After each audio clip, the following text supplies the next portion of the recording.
Hay una bella pieza musical, una bella obra musical llamada La creación de Haydn. ¿Han oído escuchar una vez eso, esa obra? La creación de Haydn. Esta es una obra magnífica, es una obra rica en contenido. Es un placer escucharla, pero el asunto es que también debemos decir que es difícil de disfrutar. Es un placer cuando yo lo entiendo, pero también es difícil, no es que uno llega a entender y disfrutar esta obra solamente al escuchar por primera vez. Tienes que trabajar para poder disfrutar de esa obra. ¿Qué quiero decir con eso? Bueno, esta obra, en primer lugar, fue escrita en alemán. No fue escrita en español, ni siquiera en inglés. Entonces necesitas entender la letra de la canción de esa obra, que no es solamente orquesta, sino que también es letra combinada. Necesitas entender la letra para poder entender y disfrutar del impacto, del acompañamiento de la orquesta. De manera que si quieres seguir la obra y entender lo que se está cantando, debes tener la mano al español la letra, pero al mismo tiempo el alemán por el otro. Debes estar ahí comparando todo el tiempo para ver y seguir cómo es que sigue esa obra, cómo es que está hablando esa obra. Y además no solamente tienes que escuchar varias veces hasta poder acostumbrarte a la manera que opera y la manera que se hacen las cosas en esa obra de la creación de Haydn. Pero una vez que has hecho esto y has escuchado varias veces y has hecho la obra, el trabajo, es como si de repente la música explotara en tu mente y uno termina anticipándose al momento en donde los intérpretes van a cantar y Dios dijo sea la luz, y escucha la música de repente que la acompaña como si fuera un amanecer. Y dice alguien, de repente empiezas a escuchar como si fuera un inmenso sol viendo en el horizonte con los rayos de la luz rebosando a tu alrededor. ¿Por qué le estoy diciendo eso? Estoy diciendo eso porque el libro de Isaías, que vamos a estar estudiando en esta mañana como parte de nuestra obra de Navidad, El Redentor, que estamos haciendo es buscar pasajes o que no son muy comunes de predicar en ese tiempo de Navidad y mostrar cómo estos pasajes muestran a Jesús. Pero este libro de Isaías produce lo mismo que esta obra, la creación de Haydn. Isaías es uno de los mejores libros de la Biblia. Y no solamente de la Biblia, sino que contiene literatura que hace que sea uno de los mejores libros hasta tal vez del mundo.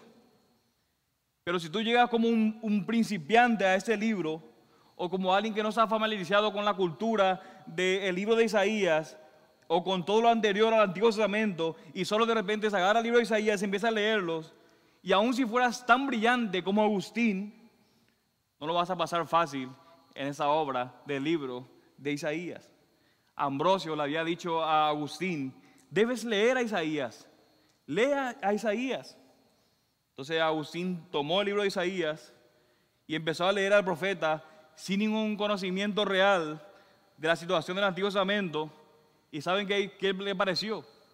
Lo encontró difícil, bastante difícil. Dice que lo halló oscuro y difícil de entender. Parece un libro fantástico, dice, pero él no lo estaba captando, no lo lograba entender. Por eso es que debemos trabajar y estudiar y hacer un trabajo para poder entender entonces a ese libro de Isaías. Entonces, ¿cómo hacemos eso?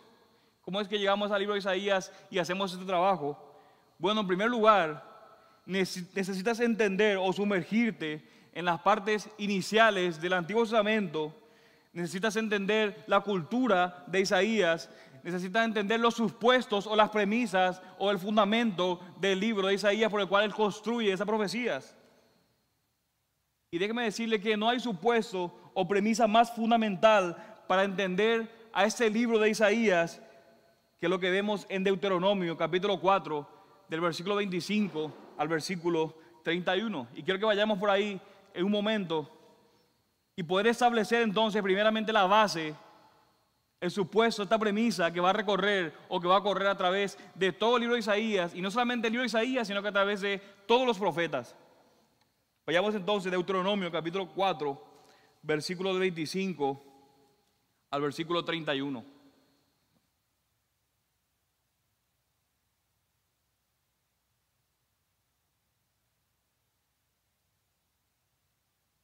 Noten lo que dice Moisés. Cuando hayáis engendrado hijos y nietos, y hayáis permanecido largo tiempo en la tierra, y os corrompáis, y hagáis un ídolo en forma de cualquier cosa, y hagáis lo que es malo ante los ojos del Señor vuestro Dios, para provocarle a la ira, pongo hoy por testigo contra vosotros al cielo y a la tierra. Dice que ellos son sus testigos de lo que ustedes van a hacer. Ellos van a ser testigos de su obra, de lo que yo les estoy diciendo. Pongo hoy por testigo, 26, contra vosotros al cielo y a la tierra, que pronto seréis totalmente exterminados de la tierra donde vais a pasar el Jordán para poseerla. Dice, no viviréis por mucho tiempo en ella, sino que seréis totalmente destruidos. Y el Señor os dispersará entre los pueblos y quedaréis pocos en número entre las naciones a donde el Señor os llevará. Allí serviréis a dioses hechos por mano de hombre, de madera y de piedra, que no ven, ni oyen, ni comen, ni huelen. Pero de allí buscarás al Señor tu Dios, y lo hallarás si lo buscas con todo tu corazón y con toda tu alma. En los postreros días, cuando estés angustiado y todas estas cosas te sobrevengan, volverás al Señor tu Dios y escucharás su voz. Pues el Señor tu Dios es Dios compasivo. No te abandonará, ni te destruirá. Y noten aquí, y ni olvidará el pacto que Él juró a tus padres. En otras palabras, está diciendo Moisés, ustedes van a entrar a la tierra prometida, pero si tú entras a la tierra prometida y rompes el pacto, dice, irás al exilio y serás echado de la tierra. Eso está anticipando lo que va a pasar. Van a entrar a la tierra prometida, pero si tú rompes el pacto y me desobedeces y te vas a los ídolos y te contaminas con las demás naciones, irás al exilio y serás echado de la tierra. De nuevo, este pasaje está diciendo que serán llevados al exilio, estarán en el exilio por largo tiempo. Ahora, mis hermanos, esto es como un piso, como un esquema básico que tienes que tener ahí en tu mente cada vez que abres el libro de Isaías. Entrar en la tierra, romper el pacto, al exilio, y luego del exilio, retorno, búsqueda del Señor y ser restaurado.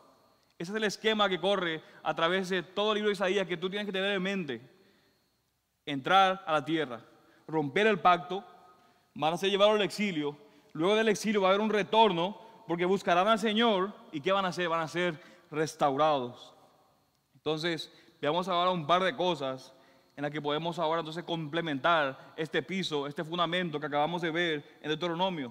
Y mis hermanos, quiero que me tengan paciencia en esos momentos y me presten mucha atención, porque todo eso que yo voy a estar diciendo, aunque parece que no tiene sentido con el libro de Isaías, va a ser fundamental para entender al libro de Isaías y a todos los profetas, de hecho, de nuevo.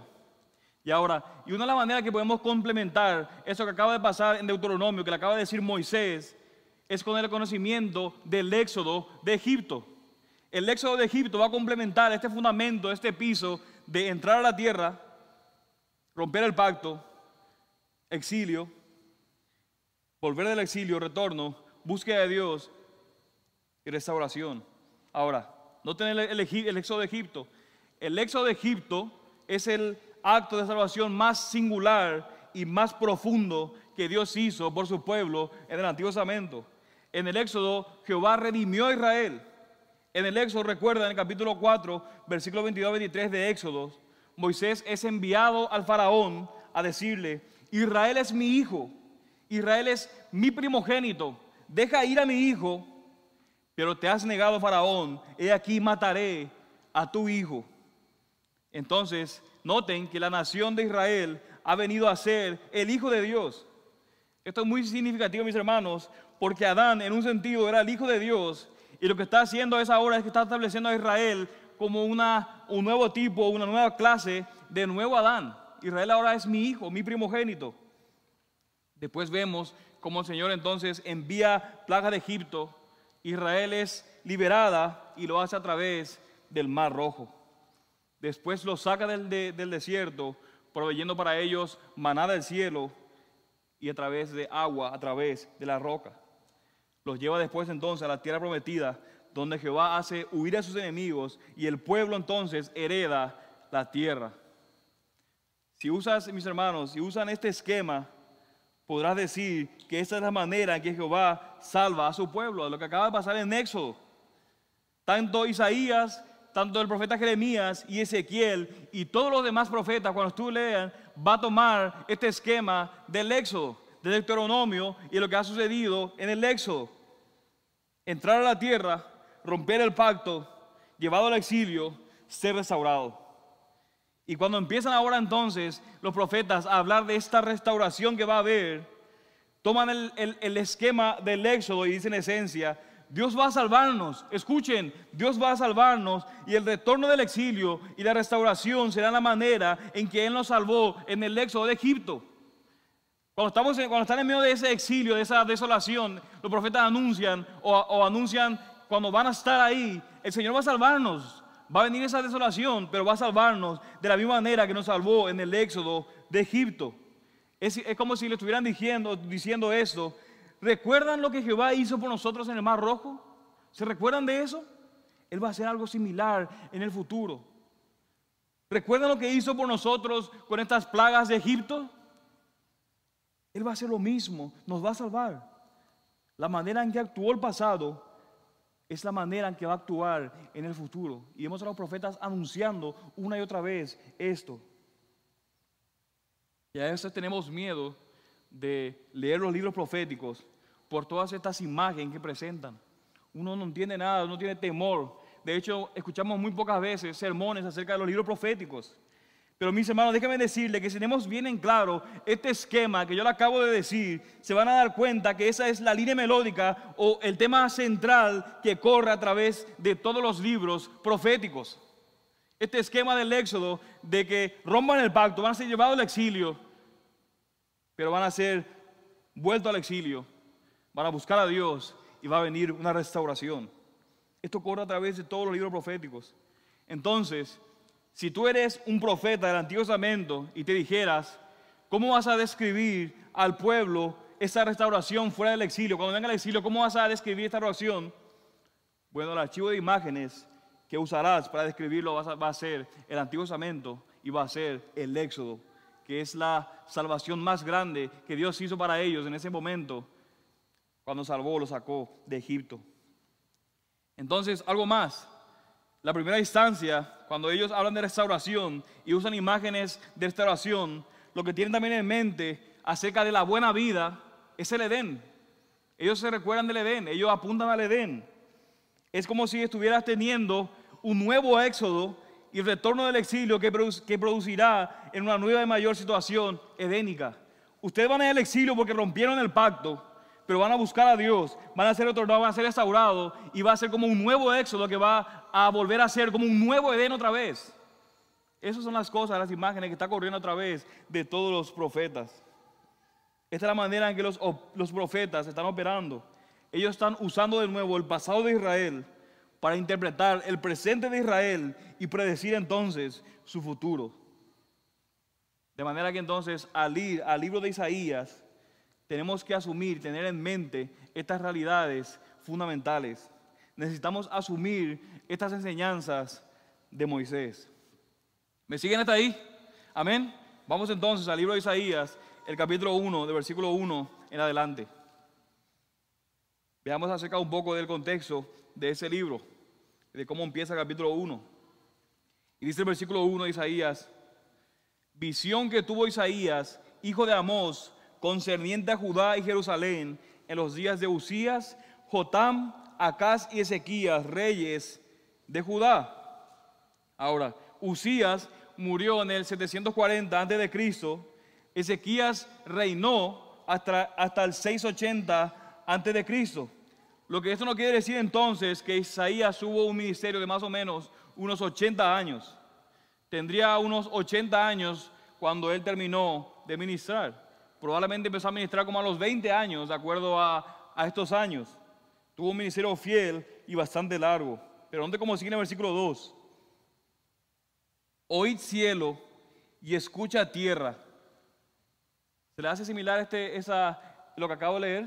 Oíd cielo y escucha tierra. ¿Dónde habíamos leído recién eso? En Deuteronomio. Él había hablado en Deuteronomio. es como si estuviera diciendo, escuchen, Dios está llamando a los testigos del pacto y van a testificar contra los testigos, los participantes del pacto, como había leído en Deuteronomio. Oíd cielo, dice el versículo 2, y escucha tierra, porque el Señor habla. Hijos crié y los hice crecer, mas ellos se han rebelado contra mí. El buey conoce a su dueño y el asno el pesebre de su amo. Pero Israel no conoce, mi pueblo no tiene entendimiento. ¡Ay, nación pecadora, pueblo cargado de iniquidad, generación de malvados, hijos corrompidos! Han abandonado al Señor, han despreciado al Santo de Israel, se han apartado de Él. ¿Dónde más seréis castigados? ¿Continuaréis en rebelión? Toda cabeza está enferma y todo corazón desfallecido. De la planta del pie a la cabeza no hay en él nada sano, sino golpes, verdugones y heridas recientes. No han sido curadas ni vendadas, ni suavizadas con aceite. Vuestra tierra está desolada, vuestras ciudades quemadas por el fuego. Vuestro suelo lo devoraron los extraños delante de vosotros, y es una desolación como destruida por extraños. Versículo 8. Y la hija de Sión ha quedado como cobertizo en una viña, como choza en un pepinar, como ciudad sitiada. Si el Señor de los ejércitos no nos hubiera dejado algunos sobrevivientes, seríamos como Sodoma y semejantes a Gomorra. De nuevo, ¿recuerdan a Deuteronomio capítulo 4, versículo 26 en adelante? ¿Qué les había dicho? Si ustedes rompen mi pacto, ¿qué sucederá? El exilio. De manera que en estos pasajes introductorios del libro de Isaías vemos que el pueblo ha roto el pacto y llama a los testigos para que sean testigos de los participantes del pacto, porque ellos son testigos de nuevo de que el pueblo ha roto el pacto. Y les pongo una ilustración sencilla. Pensemos en un niño que se llama Jaime. Este Jaime es un niño pequeño a quien les han regalado unos zapatos nuevos un día en que estaba lloviendo. Y su mamá sabe que a él le encanta saltar en los charcos cuando llueve. Pero lo que le advierte y le dice a su mamá, si te metes en los charcos, te voy a castigar y te vas a ir derechito a tu cuarto cuando lleguemos a casa. Pero al primer charco que ve, Jaime, ¿qué hace? Corre hacia él para mojarse. Y su mamá le vuelve a decir, si vuelves a meterte en un charco, te vas a ir derechito a tu cuarto cuando lleguemos a casa. Pero vemos de nuevo a este Jaime que salta de nuevo al siguiente charco por el que pasan y hace lo mismo en todos y cada uno de los charcos siguientes. Así que, ¿qué sucede? Cuando llegan a la casa, ¿qué pasa con él? Los mandan a su cuarto, en donde comienza a lamentarse y a llorar y a llorar y a llorar. Y su mamá le dice como si le estuviera diciendo desde afuera del cuarto, Jaime, esta es tu culpa. Te dije claramente que si seguías saltando los charcos, te enviaría a tu cuarto. Es por eso que estás castigado adentro, porque seguiste saltando sin hacerme caso. Ahora, aunque parece absurda esta historia y parece bien sencilla y muy real en nuestras vidas, los paralelos con el pueblo de Israel son sumamente obvios. Dios le había dado a ellos una advertencia muy clara por medio de Moisés, incluso antes de que ellos entraran a la tierra. Dios le había dado muy claramente. Le ha dicho esto, todas las bendiciones que van a tener. Yo voy a sacar sus enemigos, todo lo demás. Pero si ustedes me desobedecen, el juicio va a venir. Si se apartan de Dios, serán juzgados y exiliados. De manera que en Isaías vemos, ellos han desobedecido a Dios y Dios por medio de sus profetas y aquí por medio de Isaías les recuerda de nuevo, si siguen viviendo de esa manera, Dios los va a juzgar. Si siguen viviendo la manera en que estás viviendo, juntándose con los dioses paganos, con las tribus paganas, Dios los va a juzgar. Entonces ese es el contexto en el que el profeta Isaías está profetizando y advirtiendo acerca del inminente juicio de Dios porque ellos han quebrantado el pacto. Ese es el contexto. Ahora entonces quiero que me acompañen al capítulo 6 del mismo libro. Y en este capítulo 6 encontramos un pasaje que es programático para el libro de Isaías, en este capítulo 6. Pero no solamente para el libro de Isaías, es también para los 4 evangelios, aún para los Hechos y también lo que dice Pablo en el libro de Romanos. Este pasaje en el capítulo 6 es un pasaje de profunda importancia y muchas veces es muy poco comprendido.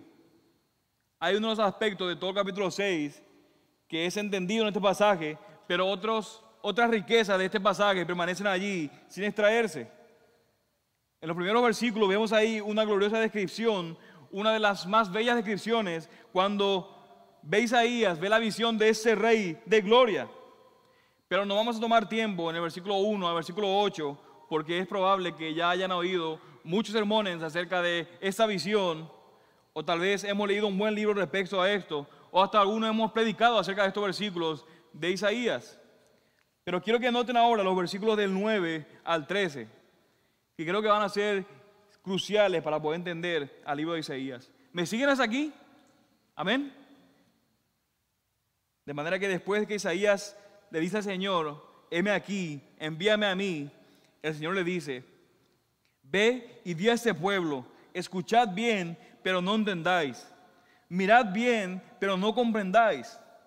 Haz insensible el corazón de este pueblo, endurece sus oídos y nubla sus ojos, no sea que vea con sus ojos y oiga con sus oídos y entienda con su corazón y se arrepienta y sea curado. Imagínate por un momento que tú eres Isaías, o imagínate que tú eres un pastor de una iglesia. En este momento ahora pónganse en lugar como si tú fueras un pastor de una iglesia o liderando un grupo. Tú amas a esas personas, intercedes al Señor por ellas y trata de servir a estas personas que Dios ha puesto a tu cargo.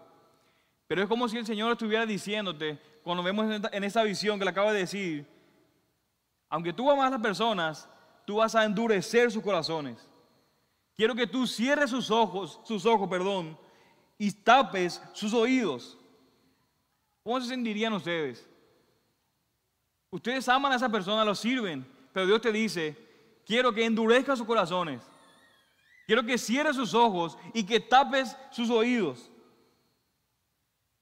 ¿Cómo nos sentiríamos? Con sumamente tristeza y dolor, porque amamos a esas personas. Pero imaginemos un ratito ahora a Isaías, y espero que también nosotros podamos responder de la manera en que Isaías lo hace, porque Isaías conoce al Señor. Isaías conocía, hasta en lo que se podía entender desde su tiempo, los propósitos de Dios. Por eso es que Isaías creo que estaría diciendo algo. Ahora, esto que acaba de decir, yo lo voy a hacer, pero yo no creo que esto va a ser permanente. Porque yo conozco al Señor, yo conozco sus planes, yo he leído Deuteronomio, yo he leído lo que ha pasado en el Éxodo. Esto no va a ser permanente. Y entonces eso lo debe haber llevado a la pregunta en el versículo 11. Noten, entonces dije yo, ¿hasta cuándo, Señor? Creo que está pasando un asunto difícil, pero él piensa, bueno, esto no va a suceder durante todo su ministerio. Tal vez estaría pensando, bueno, Señor, esto no durará, esto va a durar poco tiempo y luego tú vas a venir y nos salvarás y nos llevarás de vuelta a ti. Pero noten la respuesta del Señor. Cuando Él le pregunta hasta cuándo, Él piensa que tal vez sea poco tiempo. Él le dice, hasta que las ciudades estén destruidas y sin habitantes, las casas sin gente, la tierra completamente desolada, hasta que el Señor haya alejado a los hombres y sean muchos los lugares abandonados en medio de la tierra. ¿Qué clase de respuesta es esta que le hace Dios? Y esta respuesta la podemos resumir con lo siguiente: el exilio. ¿Hasta cuándo? Hasta el exilio. Isaías ve, endurece sus corazones, cierra sus oídos, cierra sus ojos. Él le pregunta, ¿por cuánto tiempo? Hasta que hayan sido abatidos por mi ira, que derramo sobre ellos un ejército que derribará las murallas y asesinará y llevará a los sobrevivientes al exilio, y los lugares abandonados serán tanto la tierra, porque no habrá nadie vivo. Todos estarán muertos o exiliados. ¿Hasta cuándo? Hasta el exilio. Y lo que Dios le dice a Isaías es exactamente lo mismo que Moisés profetizó en Deuteronomio capítulo 4. Entra a la tierra, rompe el pacto, vas a ser exiliado. Y ahora viene la parte de la restauración, pero antes de que venga la parte de la restauración, hay muchas cosas más que van a acontecer. Noten el versículo 13. Pero aún quedará una 10ª parte en ella. De seguro habrás escuchado este término, que el pueblo fue diezmado. ¿Han escuchado una vez eso? ¿Qué significa? La idea es que teniendo 10 personas, 9 fueron asesinadas, 9 de 10 fueron asesinadas, siendo reducidas a su 10ª parte. ¿Eso qué significa? Entonces, si un 10º de la población permanece en la tierra, el Señor está diciendo, el 90% de la población ha sido asesinada por el ejército invasor o llevada al exilio. Dice, va a ser exterminada hasta el 90%, solo va a quedar el 10%. Y aunque un 10º permanecerá, aunque sean unos poquitos, noten lo que dice el pasaje, ellos van a ser consumidos otra vez. Noten el versículo 13. Pero aún quedará una 10ª parte en ella. Y esta 10ª parte, aunque queden unos poquitos, volverá a ser consumida como el terebinto o la encina, cuyo tronco permanece cuando es cortado. Y si tú lees el libro de Segunda de Reyes, la gente que había sobrevivido en Jerusalén, en el exilio, era poquísimo en número. Era decir que eran muy pocas las que han sobrevivido. El profeta Jeremías era uno de ellos que había sobrevivido. El profeta nombra un gobernador por encima de ellos, pero ¿qué pasa? La gente asesina al gobernador, toma a Jeremías cautivo, lo secuestran, ¿y saben a dónde van? A Egipto. Dando marcha atrás de nuevo el éxodo, deshaciendo la obra de salvación del Señor a su favor. De manera que en este pasaje Isaías está viendo una imagen de un árbol, metafóricamente, que muestra al pueblo de Israel. Israel es como un árbol. Y noten lo que va a decir el versículo, al final del versículo 13, como el terebinto o la encina, cuyo tronco permanece cuando es cortado.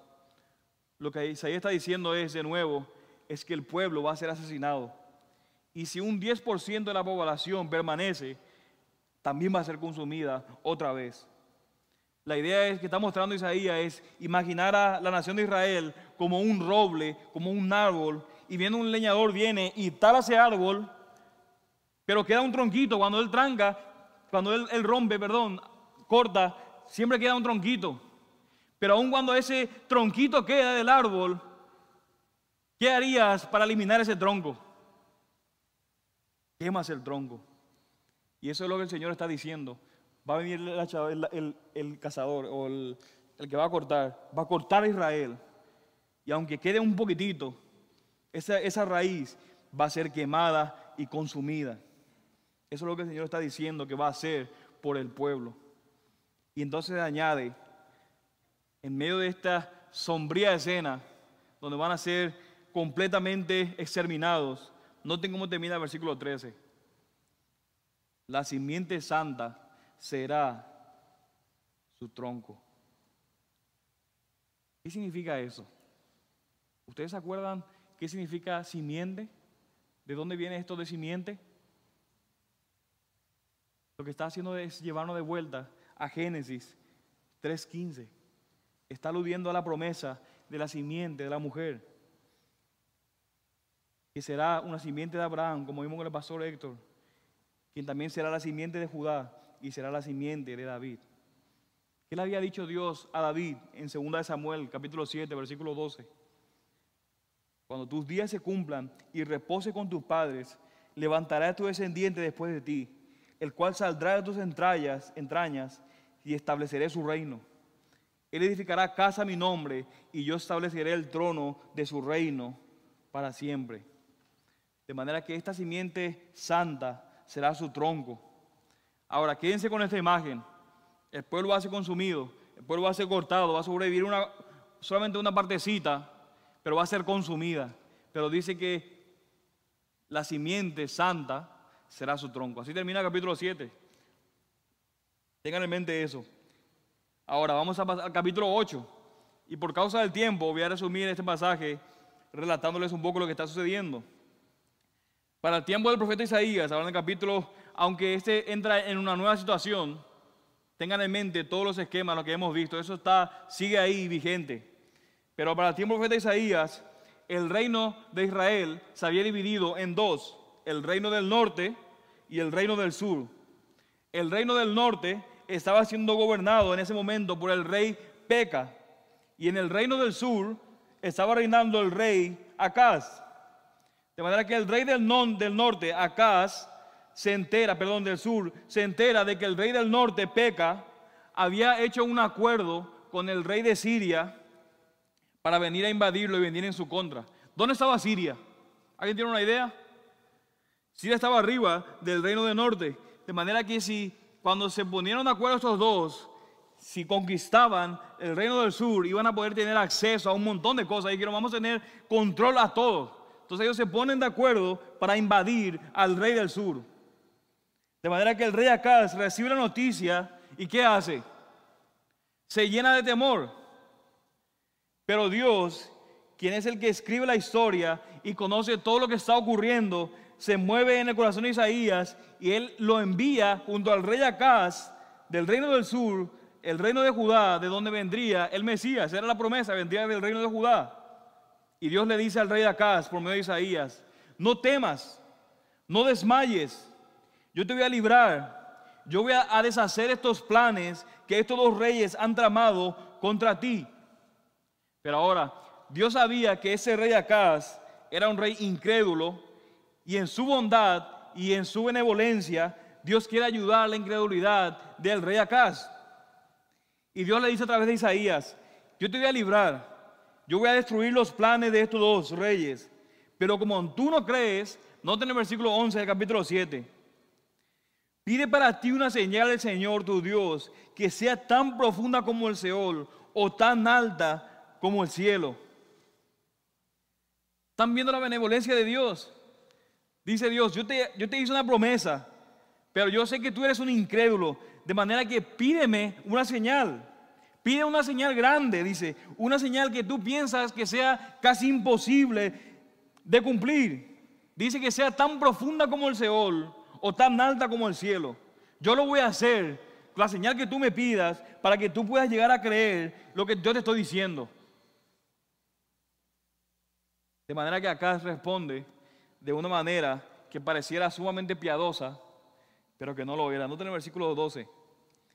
Pero Acaz respondió: no pediré, ni tentaré al Señor. Wow, qué piadoso rey. Suena como que Acaz es tan piadoso que se da cuenta de que es imposible pedirle a Dios que se pruebe a sí mismo. ¿Cómo iba a pedirle a Dios que se pruebe a sí mismo? Y a pesar de que Dios lo ha invitado, pruébame, dice: no, yo no te voy a tentar. Imposible, yo no quiero esta señal. Isaías, tú no estás viendo que esto es una situación real. Me están por invadir, me están por hacer desastre, y tú me vienes a decir que yo crea en Dios. Usted no ve lo que está pasando alrededor, la política, las diversas cosas que hay en el mundo. El pensamiento secular está viniendo encima de la iglesia, y tú quieres que yo abra la Biblia nada más y predique la Biblia. ¿Por qué tú no me traes música para que le entretenga a la gente? ¿Por qué tú no haces cosas, no me dices manera de que yo pueda meterme a esa sociedad? Tú no estás viendo lo que está pasando. Necesitamos ganar a estos jóvenes, necesitamos darle medios carnales para que ellos puedan venir. ¿Cómo que tú abres una Biblia y predicas una Biblia nada más? ¿Tú no entiendes, Isaías? ¿Cómo que le crees a Dios nada más?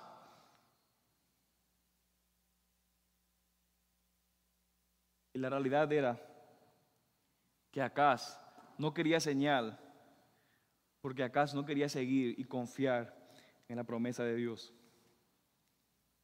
Entonces, no me dieron una señal. Yo no voy a confiar en Dios. Esto no es lo que importa ahora, que es una promesa. Yo estoy muerto de miedo, me van a venir encima. Yo no quiero una señal. Yo no quiero confiar en la palabra de Dios. ¿Y qué es lo que hace Acaz? Entonces va a donde el rey de Asiria. Asiria, no Siria. Asiria está a este lado, que era el imperio más poderoso en ese momento. Y hace un arreglo con él para que el rey de Asiria lo ayude a derrotar a estos dos reinos que habían puesto en su lugar. ¿Quién puede imaginar eso? Él cambia a Dios por el rey de Asiria.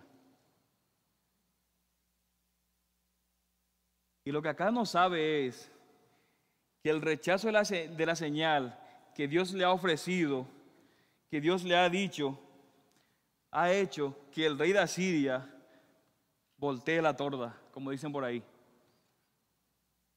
Y no solamente que ha hecho que haga una alianza, sino que el rey de Asiria ahora, a causa de su incredulidad, Asiria después va a venir en contra de él mismo. Va a venir en su propia contra. ¿Y qué es lo que hace cuando viene el rey de Asiria? Trae una desolación completa en Israel. Este es el contexto. Dios se ha alejado de Israel, termina retirando su gloria, de nuevo le ha ofrecido una señal. ¿Acaso no quiere una señal? Y entonces Dios le dice, entonces Isaías dijo, oíd ahora, casa de David, ¿os parece? Noten que ahora Dios está hablando en plural. Primero le estaba diciendo a Acaz, pero ahora está hablando en plural. ¿Os parece poco cansar a los hombres que también cansaréis a mi Dios? Noten el versículo 14. Por tanto, el Señor mismo os dará una señal. He aquí, una virgen concebirá y dará a luz un hijo y le pondrá por nombre Emmanuel, que significa Dios con nosotros. Ahora, este Dios con nosotros en este momento no eran en absoluto buenas noticias. No es como cantamos por todas partes, Emmanuel, como si fuera una buena noticia. En ese momento, esta señal de Dios con nosotros, Emmanuel, era como una señal de juicio para el rey.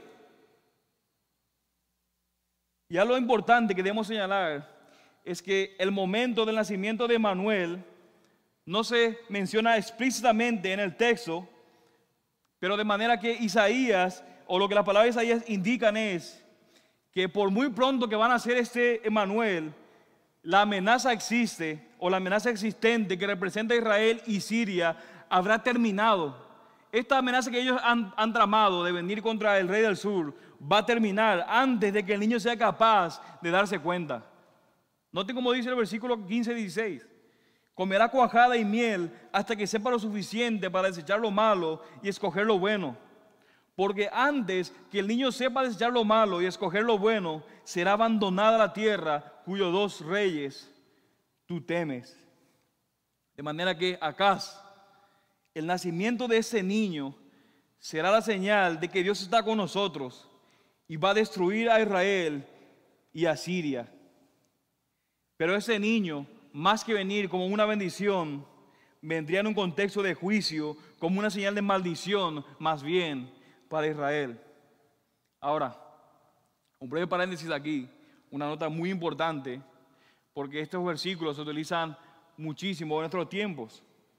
Porque según Mateo 1:18 al versículo 23, Mateo anuncia que Jesús cumple esta profecía y cita explícitamente este pasaje del libro de Isaías. Pero si está en un contexto de juicio, ¿qué es lo que está anunciando? ¿Qué es lo que está haciendo entonces Mateo al citar eso? Y debemos tener en cuenta, mis hermanos, que cada vez que Mateo menciona la frase, esto sucedió para que se cumpliera la escritura, significa que él mira un pasaje, de nuevo, del Antiguo Testamento, en el contexto del Antiguo Testamento. No es que él busca un pasaje y lo interpreta como él quiere, sino que él lo interpreta en el contexto. Ahora, el asunto no es nada más para Isaías profetizar durante años y hablar acerca de un juicio o de un futuro sumamente distante, sino que el profeta en ese momento está profetizando en su contexto o para su contexto inmediato, en ese momento. Y esto me lleva a decir que el tipo de cumplimiento que Mateo está señalando, más que ser un cumplimiento predictivo, es un cumplimiento tipológico. ¿Recordarán qué es la tipología? La tipología son eventos, personas o tipos que muestran a algo o eran una sombra de algo que es mucho mayor que vendría. Y quiero que vean una secuencia de eventos que hay aquí en esta circunstancia en Isaías capítulo 7. Vemos que hay un rey incrédulo, hay una amenaza de un rey extranjero o de un ejército extranjero, hay una mujer que al momento es virgen o no se ha casado, el hijo de la mujer, ¿cómo será llamado? Será llamado Emmanuel, Dios con nosotros. Y dice que esa será la promesa de que Dios nos está protegiendo. Esas son las circunstancias, los eventos que están pasando en el capítulo de Isaías capítulo 7, perdón. Ahora, pensemos en un momento en las circunstancias en las que Mateo está proclamando el cumplimiento. No solamente es que hay en ese momento de Mateo un rey incrédulo, sino que ni siquiera es israelita, que es Herodes. Había la amenaza de un ejército extranjero, que ¿quién era? Eran los romanos. Hay una mujer joven y virgen, pero lo alza todavía de una manera mucho mayor, porque menciona que no conoció varón antes de que el niño nazca. De manera que después tenemos un nacimiento virginal y un hijo que no será simplemente llamado Manuel, sino que literalmente será Dios con nosotros. ¿Pueden notar esa secuencia de eventos? El nacimiento de ese niño solo es el cumplimiento de las promesas, no solamente es el cumplimiento de las promesas, sino que está mostrando que los va a librar, los protegerá y los va a proveer. Mateo entonces está señalando una correspondencia, unas de las circunstancias históricas entre los días de Isaías y los días de Jesús. Pero no solamente eso, sino que en el tiempo de Jesús era mucho más intenso que en los días de Isaías. De nuevo, Mateo está señalando un cumplimiento tipológico que creo que es una categoría muy importante para poder entender la manera en que muchas veces los autores del Nuevo Testamento citan el Antiguo Testamento. De manera que yo diría que muchas veces estamos lidiando con un cumplimiento tipológico más bien que predictivos. Pero también no podemos negar que solamente hay tipológicos, también hay cumplimientos predictivos. Por ejemplo, cuando Herodes quería conocer a dónde se supone que nacería este niño, y se cita Miqueas 5:2, hablando de Belén, la más pequeña de la familia de Judá. Ahora, esto es un cumplimiento predictivo. Dice que de ti me saldrá el que ha de ser gobernante en Israel. Pero esa profecía de Isaías, aunque hay muchas posturas en cuanto a eso, de que este niño nunca nació, de que no era el hijo de Isaías, pero yo creo que lo que está tratando de mostrar Isaías es que fue para el tiempo donde vivía Isaías y Acaz, y por eso se trata más bien de un cumplimiento tipológico en los días de Jesús, más que descriptivo. Espero que me haya explicado bien en cuanto a eso. Si no se ha entendido, acérquese conmigo al final y yo puedo explicarlo un poquito mejor acerca de este pasaje. Ahora, continuando con nuestro texto, terminamos el capítulo 7 y seguimos ahora en el capítulo 8. Después de que Isaías le declara que la nación en la que Judá confiaba, es decir, Asiria, se volvería contra Judá, noten los versículos 5 al 10, y después de pedirle que confiara en Dios, en los versículos 11 y 12, noten la forma sombría en que termina el capítulo 8, en el versículo 21 al 22 del capítulo 8. Y pasarán por la tierra oprimidos y hambrientos. Y sucederá que cuando tengan hambre, se enojarán y maldecirán a su rey y a su Dios, volviendo el rostro hacia arriba. Después mirarán hacia la tierra y he aquí tribulación y tinieblas, lobreguez y angustias serán lanzados a la oscuridad. Es como si estuviera describiendo al pueblo que ha sido tomado cautivo, como si estuvieran siendo llevados cautivos a Asiria o siendo dispersados en donde quiera que el rey de Asiria los lleve o quisiera dispersarlos, y ellos están como sacudieron sus puños a Dios. Dios, ¿cómo puedes hacernos esto? Mientras que están siendo cautivos. Esa es la manera en que termina el capítulo 8. Desolación completa y siendo llevados al exilio. Pero, y gracias a Dios por los peros que tenemos, pero en medio de ese juicio y en medio de esa oscuridad en la que están siendo cautivos y despedazados en el capítulo 8, viene entonces la esperanza. E Isaías señala nuevamente al Mesías que viene en el capítulo 9, quien era la simiente, ¿en dónde? En el capítulo 6. Él retoma ahora lo que acaba de decir en el capítulo 6, muestra lo que va a suceder, pero en el capítulo 9 retoma otra vez y empieza a apuntar a ese Mesías que iba a venir, que es la simiente santa en el capítulo 6. De manera que en los primeros versículos del capítulo 9 se empieza entonces ahora, después de ese juicio, a describir la alegría ilimitada de la gente. Esta alegría, este gozo, se debe a la liberación de la opresión al nuevo éxodo ahora que tendrá comienzo. Acuérdense, ustedes van a desobedecer, romper el pacto, exilio, retorno al exilio, van a buscar a Dios y nuevo éxodo. Ahora esto está apuntando en el capítulo nuevo, este nuevo éxodo. Noten lo que dice el versículo 5.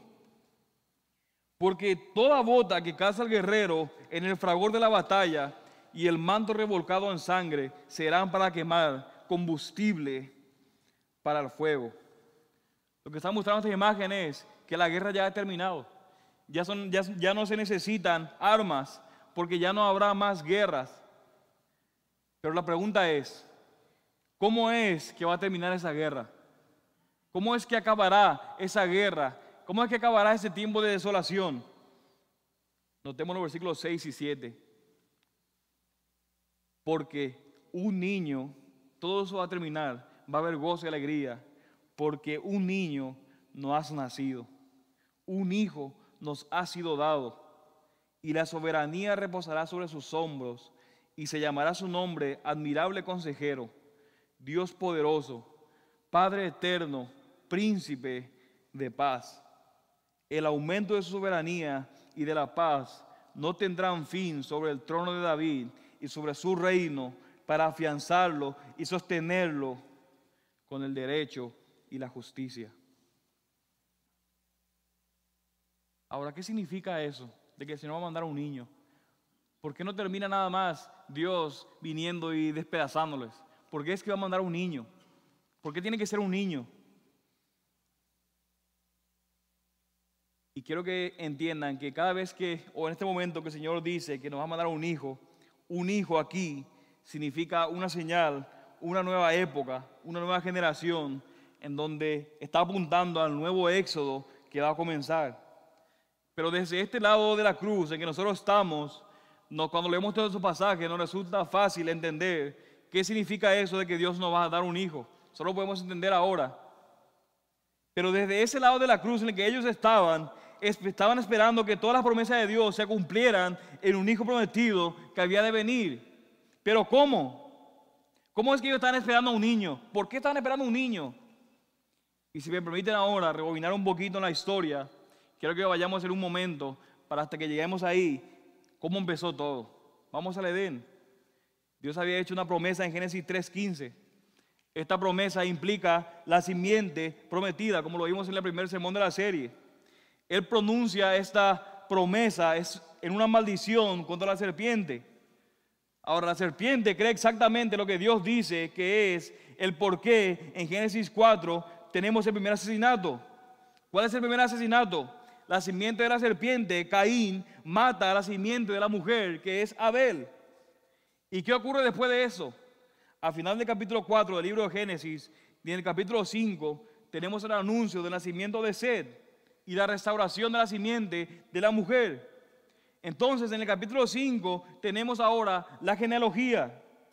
Y entonces hay 10 generaciones de Adán a Noé a través del linaje piadoso de Set. Pero Dios devasta al mundo con el diluvio y preserva a Noé y preserva a Sem, a Cam y Jafet y a sus esposas.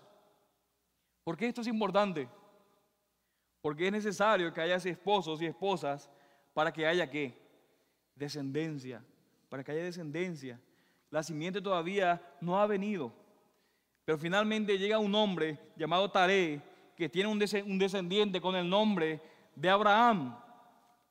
Dios hace una promesa con ese hombre llamado Abraham y esta promesa implica, entre otras cosas, la simiente. Pero esta promesa es bastante significativa porque él y su esposa, pero particularmente su esposa, son demasiados ancianos para tener hijos. Son demasiados ancianos. Entonces, ¿cómo es que tú puedes obtener la promesa si la mujer que debía dar a luz es demasiado anciana para ella? ¿Cómo tú puedes hacer eso? La respuesta es que Dios debe intervenir. Abraham pensó, bueno, la respuesta es que tenemos que encontrar a otra persona porque mi esposa no puede. ¿Y quién aparece? Agar. Respuesta incorrecta. Dios no dijo una simiente. Acuérdense, estaba en masculino. Él dijo el simiente en español, aunque no suena bien. Es la simiente. Ismael era una simiente, pero no era la simiente. Es Isaac la simiente, como lo vimos con el pastor Héctor. Isaac entonces continúa y tiene gemelos. Ahora, ¿por quién de ellos dos vendrá la descendencia? Bueno, debe ser seguramente el más grande. No, ese no es el orden de nacimiento. Esto no se trata acerca de orden, de quién es más fuerte, sino que se trata sobre elección. Génesis 25:23 dice, el mayor servirá al menor. Así que no es Esaú, ¿es quién? Es Jacob. Jacob continúa y para que la simiente venga ciertamente, Jacob tiene que encontrar, ¿qué cosa? Una esposa.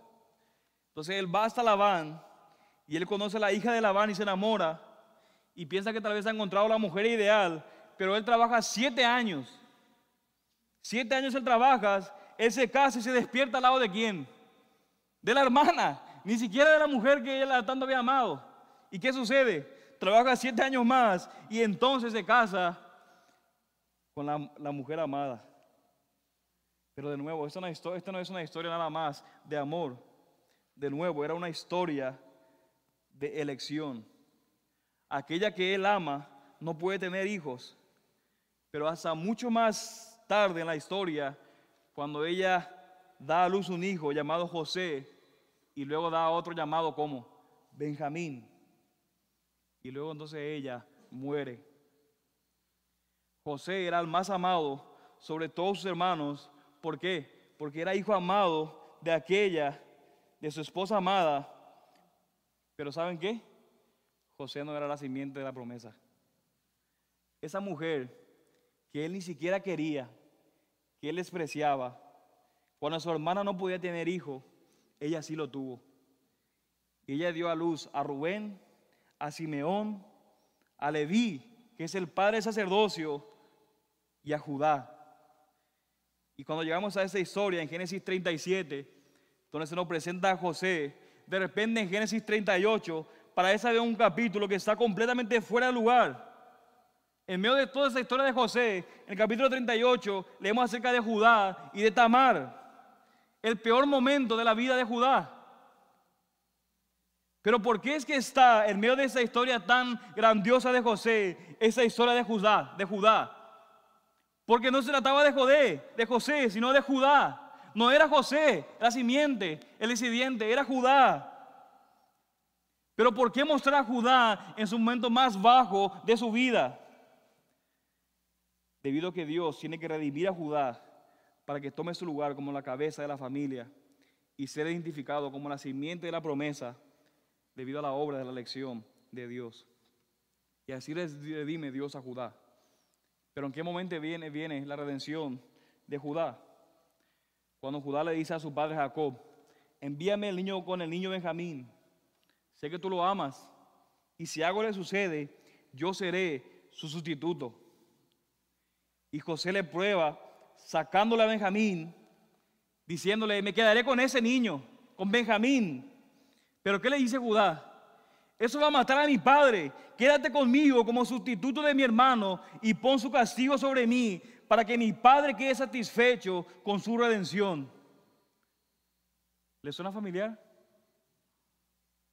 Judá termina por tener un hijo y de su descendencia. ¿Sabe quién viene de la descendencia de Judá? David. David, al igual que su padre Judá, aparece en escena como esa gran descendencia que viene de él. ¿Y qué hace cuando él aparece en escena? Vemos a David, descendiendo hasta un valle donde allí había un gigante que le hace una propuesta. Envíeme un hombre para luchar conmigo. Si este me derrota, nosotros le serviremos. Pero si yo lo derroto, ustedes me servirán. De manera que David desciende, pelea contra el gigante como el sustituto representativo del pueblo de Dios, venciendo al gigante y así ganando la victoria a nombre de todo el pueblo de Dios. ¿Qué sucede después? Usted recordará que en 2 Samuel 7, Dios le había dicho a David que nunca le faltaría un hombre de su línea para sentarse en el trono de su reino. Pero desde entonces, el reino del norte está en problema. Va a ser invadido, como vemos en Isaías, y su reinado va a terminar. y pronto también el reinado del sur será llevado al exilio, y pareciera que la línea de David iba a terminar por completo. No habría más descendencia, porque de donde vendría la simiente de la mujer, que no solamente aplastaría la cabeza de la serpiente, sino que también vendría el verdadero rey, pareciera que estaba siendo amenazada. Y al ver la situación de Israel en el contexto del libro de Isaías, podemos imaginarnos al pueblo de Israel preguntándose: la promesa de Dios de esta descendencia va a fracasar. Miremos a nuestro alrededor, lo que nos espera es más que el juicio. Aún Dios mismo ha dicho que vamos a ser juzgados. ¿Va a fracasar la promesa de Dios? Pero tal y como Dios había reinado por medio de un rey en los días del antiguo pacto, así también lo haría en la era del nuevo pacto. La salvación del pueblo de Dios y el cumplimiento de todas sus promesas dependen de la venida de este ungido, de este hijo de David, de esta simiente. Y por eso ahora noten los versículos 6 y 7. Porque un niño nos ha nacido, un hijo nos ha sido dado, y la soberanía reposará sobre sus hombros, y se llamará su nombre admirable consejero, Dios poderoso, Padre eterno, príncipe de paz. El aumento de su soberanía y de la paz no tendrá fin sobre el trono de David y sobre su reino, para afianzarlo y sostenerlo con el derecho y la justicia desde entonces y para siempre. Y mis hermanos, en el año 538 a.C., apenas 6 décadas después de iniciado el exilio, parecía que las profecías de esperanza, cuando estaban regresando, se cumplirían, ya que Ciro de Persia derrota a Babilonia y promulga un edicto que permite a estos exiliados regresar y construir el templo. Pero esta restauración de la nación no es el triunfo prometido por los profetas. Solo un pequeño grupo regresa a su tierra y enfrenta una fuerte oposición durante la reconstrucción del templo, pero finalmente logran construir el templo. Y bajo el liderazgo de Esdras se reafirma la centralidad de la ley de Dios como la norma de toda la vida. Pero poco tiempo después, Nehemías dirige de nuevo a una parte del pueblo para reconstruir los muros de Jerusalén. Vemos aquí que algunas promesas se han cumplido, al menos en parte, pero estaba siendo claro que las promesas en su totalidad todavía no habían llegado. De hecho, hay algunos en medio del pueblo que están recordando los buenos días anteriores al exilio, o que ellos han oído anécdotas por boca de sus padres de esos días. Están recordando: estos no son como esos días. ¿No se supone que el nuevo éxodo sería mucho mejor? ¿No se supone que el nuevo éxodo sería como el Edén y mucho mejor? De manera que se dan cuenta que esta Jerusalén, o esa nueva Jerusalén donde están ahora, no es tan impresionante como la antigua. ¿Los profetas acaso no habían dicho que iba a ser algo mejor? ¿Dónde está este niño? Y para concluir, la Biblia hebrea, que solo contiene el Antiguo Testamento, ¿saben cómo termina? Termina con Segunda de Crónicas. ¿Y saben cómo termina Segunda de Crónicas? Concluye con la promesa de que el exilio de Dios terminaría pronto. Ahora, en cierto sentido, como dijimos recién, este exilio sucede después del 538. Pero, como dijimos también, este no era el nuevo éxodo del que hablaron los profetas. Espiritualmente hablando, el pueblo de Dios todavía sigue en el exilio, esperando que el Señor regrese y cumpla su promesa de salvación. De manera que el reino de Dios aún no ha llegado. ¿Saben por qué? Porque aún no ha llegado el Rey de Dios. Y el último de los profetas insiste en que ésta aparecerá, procedido por un mensajero. Dice Malaquías 3:1: He aquí, yo envío a mi mensajero, y él preparará el camino delante de mí. Y vendrá de repente a su templo el Señor, a quien vosotros buscáis, y el mensajero del pacto, en quien vosotros os complacéis. He aquí viene, dice el Señor de los ejércitos. Este es el último de los profetas. Está diciendo, va a venir alguien que va a preceder. ¿Y saben cómo comienza el Nuevo Testamento?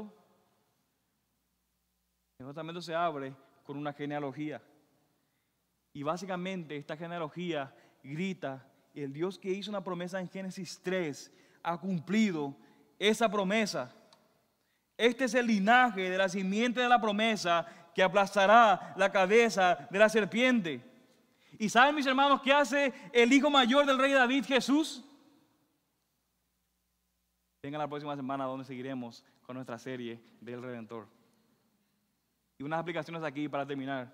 En primer lugar, si esa maldición anunciada por Isaías en el capítulo 7, como dijimos, se cumplió, ¿cómo nosotros podemos escapar de la maldición si no confiamos en Dios cuando la señal, el mismo Hijo de Dios, nacido de la Virgen, ha venido?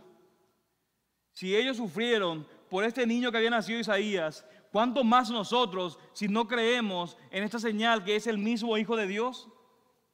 Así como el hijo de Isaías significó una maldición sobre la incredulidad de Judá, también el nacimiento milagroso de Jesús significa un desastre para aquellos que no se someten al Hijo real de Dios.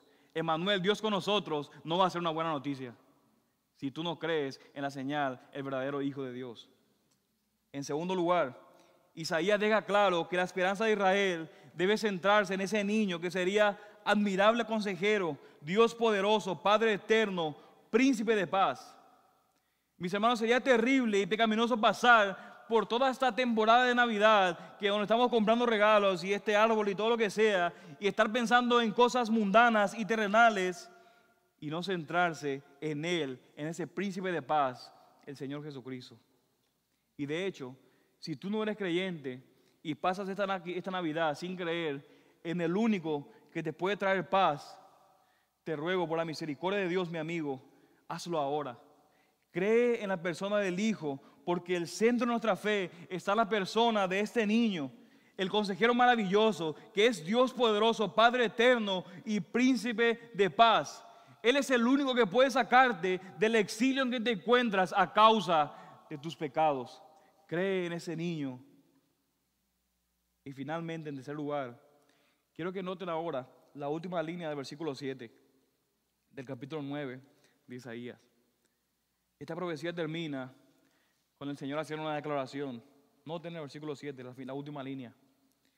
El celo del Señor de los ejércitos hará esto. Esta es una forma del Antiguo Testamento de decir, la liberación que yo voy a traer, yo lo voy a hacer. Será Dios el que lo va a hacer.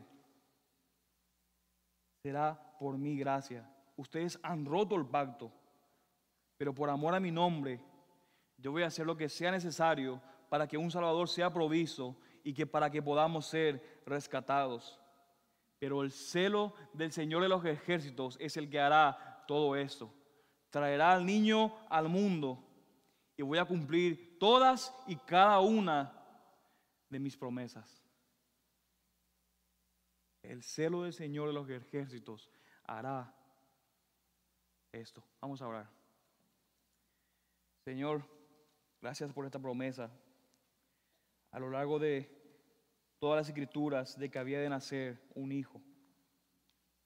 Había de nacer, Padre, un hijo en el cual tendríamos salvación, en el cual tendríamos liberación, en el cual podríamos escuchar fielmente tu palabra. Señor, un hijo que nos iba a liberar y un hijo que iba a ser un rey en un reino eterno y que tú dices que va a perdurar para siempre. Señor, gracias porque ese hijo no fue Caín, porque no fue Isaac, no fue Samuel, no fue David y tampoco Salomón. Señor, gracias porque en tu momento y en el cumplimiento del tiempo vino este Mesías, el Señor Jesucristo, y en Él tenemos cumplidas todas tus promesas y tenemos satisfechos, Señor, todos nuestros anhelos. Ayúdanos, Señor, a mirar solamente a Cristo Jesús y nada más. A no buscar, Señor, la satisfacción de ninguna otra cosa en esta vida, porque todo es pasajero. Pero que busquemos en ese Hijo eterno prometido, en quien tenemos el cumplimiento de todas las cosas. Y en estos días de Navidad, Señor, ayúdanos a mirar a ese pesebre y mirar a ese pequeño bebé de otra manera, Señor, con todo nuestro gozo y con todo nuestro anhelo. Y si hay alguno que aún no cree entre nosotros, que tú le ayudes, Señor, a ver a ese Mesías como la respuesta, Señor, a todas las inquietudes de nuestros corazones. Padre Celestial, te agradecemos por ese niño enviado al mundo para nuestra salvación. Concédenos fe en Él y en todas sus promesas, ahora y para siempre. Amén, amén, amén.